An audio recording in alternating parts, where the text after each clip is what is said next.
രൂപ പോലും ചിലവില്ലാതെ 5 ലക്ഷം രൂപയുടെ ആരോഗ്യ ഇൻഷുറൻസ് പരിരക്ഷ തികച്ചും സൗജന്യമായി നൽകുന്നതിനുള്ള കേന്ദ്ര സർക്കാരിന്റെ ആയുഷ്മാൻ ഭാരത് പദ്ധതിയെക്കുറിച്ചുള്ള സുപ്രധാന അറിയിപ്പ് കേന്ദ്രത്തിന്റെ ഭാഗത്തു നിന്നും പുറത്തു വന്നിരിക്കുകയാണ്. അറിയിപ്പ് സംബന്ധിച്ചുള്ള ഔദ്യോഗിക പ്രഖ്യാപനം അടുത്ത ദിവസം തന്നെ ഉണ്ടാകും. 23-ന് രാവിലെ രജിസ്ട്രേഷൻ പ്രഖ്യാപനം നടത്തുമെന്നും സൂചനയുണ്ട്. ഡിജിറ്റൽ സേവ പൊതുസേവന കേന്ദ്രങ്ങൾ വഴിയും അക്ഷയ കേന്ദ്രങ്ങൾ വഴിയും രജിസ്ട്രേഷൻ സാധ്യമായേക്കും. സംസ്ഥാനത്ത് 70 വയസ്സ് കഴിഞ്ഞവരുടെ എണ്ണം സംബന്ധിച്ച് സർക്കാരിന്റെ കൈവശം കൃത്യമായ രേഖകളില്ല.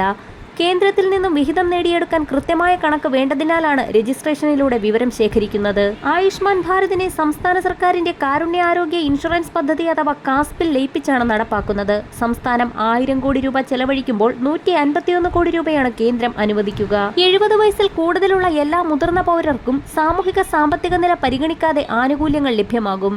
അർഹരായവർക്ക് പ്രത്യേക കാർഡ് വിതരണം ചെയ്തായിരിക്കും ആനുകൂല്യം ലഭ്യമാക്കുക. 70 വയസ്സ് കഴിഞ്ഞവർക്ക് 5 ലക്ഷം രൂപയുടെ ആരോഗ്യ ഇൻഷുറൻസ് പരിരക്ഷ സൗജന്യമായി നൽകുന്നതിനുള്ള കേന്ദ്ര സർക്കാരിന്റെ ആയുഷ്മാൻ ഭാരത് പദ്ധതിയിലേക്കുള്ള രജിസ്ട്രേഷൻ തിങ്കളാഴ്ച മുതൽ തന്നെ ആരംഭിക്കുമെന്നാണ് ഏറ്റവും പുതിയ അറിയിപ്പ്. വരും ദിവസങ്ങളിലെ സർക്കാർ അറിയിപ്പുകൾക്കും കൂടുതൽ വാർത്തകൾക്കുമായി ചാനൽ സബ്സ്ക്രൈബ് ചെയ്യാൻ മറക്കാതിരിക്കുക.